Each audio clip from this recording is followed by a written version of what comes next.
Hello, my name is Chen, and welcome to the Cambridge Coordinated Sciences Paper 6 series. Paper 6 is the alternative to practical paper, which I've split into 3 sections.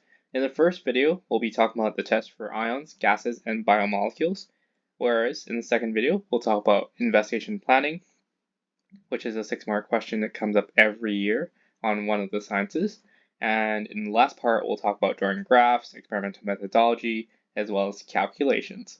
Without further ado, let's start with the first section on tests for anions, which are negative ions. And we test for these using acids, except for nitrate, which is NO3 minus. This is often mixed up with NH3, which is actually ammonia, and NH4+, which is ammonium. So keep these in mind while we're going through all the tests. First test is on carbonate, which we add dilute acid to.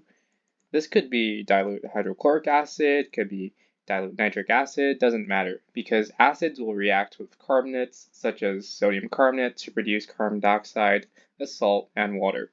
But the distinguishing feature of this reaction is that it produces carbon dioxide gas. So in this section, I'm going to write CO2 produced.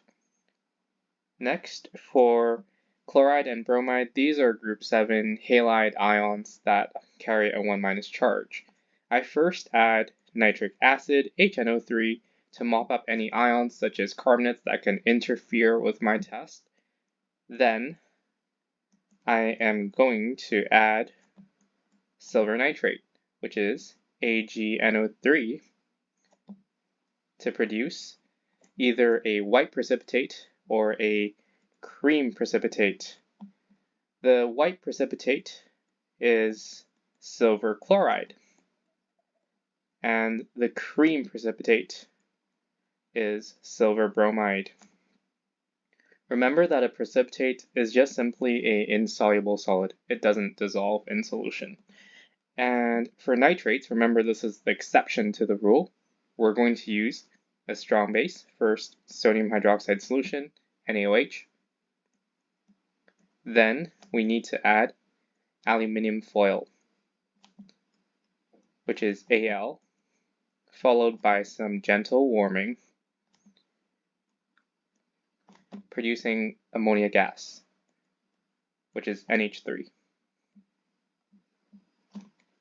Lastly, for sulfates, first we're going to add nitric acid. For the same purpose as chloride and bromide, we want to mop up any other interfering species.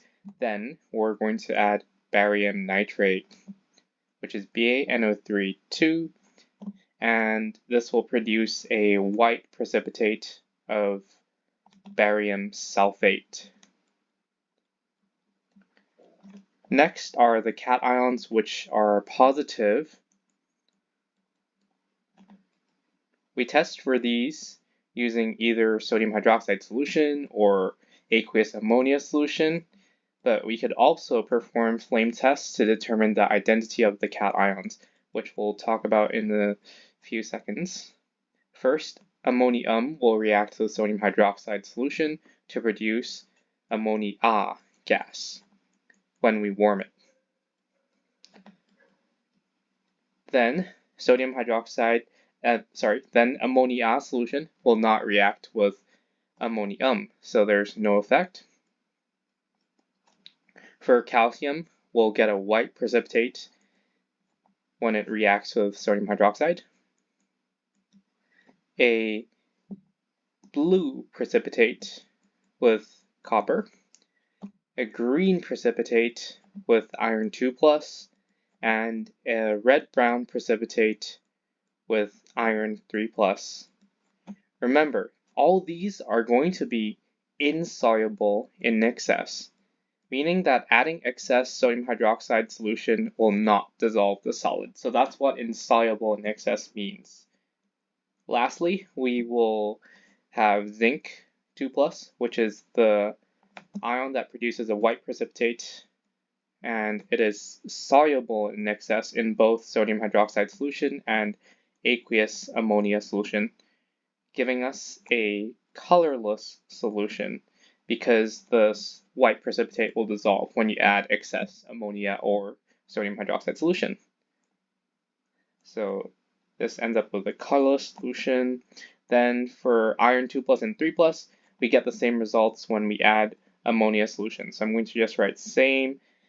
For copper 2 plus, again, we get a blue precipitate when we use ammonia to test for this ion, but it is soluble in excess, giving us a dark blue solution because the blue precipitate will actually dissolve when we add excess ammonia solution. Lastly, for calcium, when we add aqueous ammonia solution, we'll get a slight white precipitate. But, as I mentioned, we could also use flame tests to determine the identity of cations.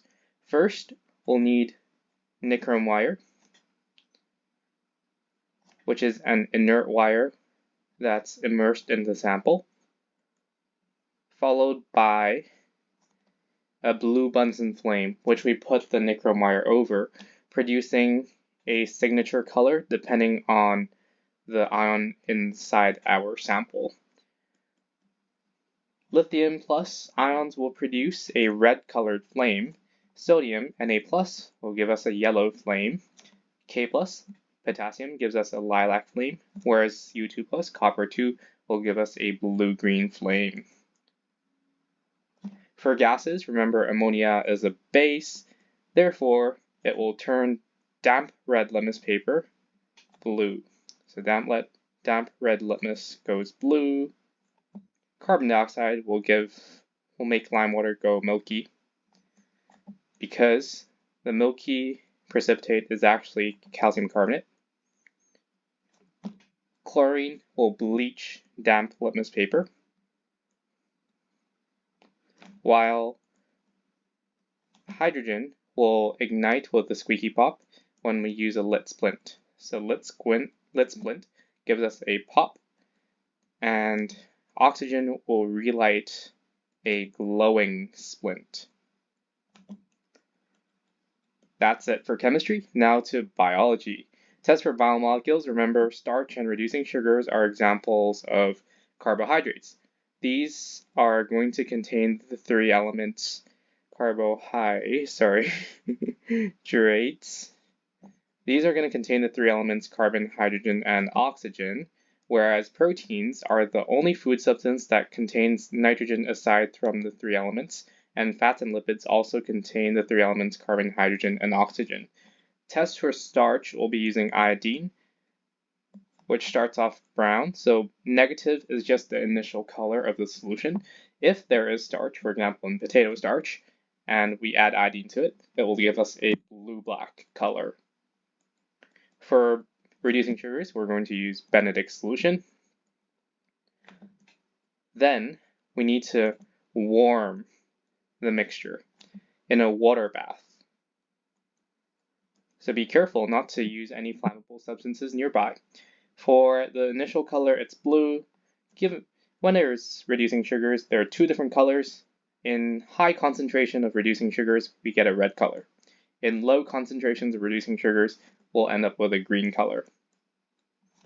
For proteins, we're going to use Burette's solution, or Burette's test. It starts off blue, ends up purple. Just remember, protein, purple, PP. Then fats and lipids, we're going to add ethanol first, followed by water. Of course, these are colorless liquids, so the negative result is colorless. Positive is a white emulsion, which is basically a cloudy layer that's going to form on top of the water. Imagine putting oil in water. Remember, oil is less dense, so it tends to float. So we're going to get a separate layer that's called a white emulsion. And that's it. So for extra practice, I have some practice questions here in this link. I've also put this in the description box, so feel free to check that out, and I'll include any content that you require, so you can request for different materials in the comment section below. Feel free to leave me feedback. I love to hear from you guys. And if you'd like to arrange for a time to do a Quizlet together, I'd love to do it, Quizlet live, or we could even stream and do a paper together. And I'd love to hear all you guys' suggestions. Thank you so much for watching today. And I'll see you guys again next time with part 2. So stay tuned for the investigation planning segment. Thank you so much.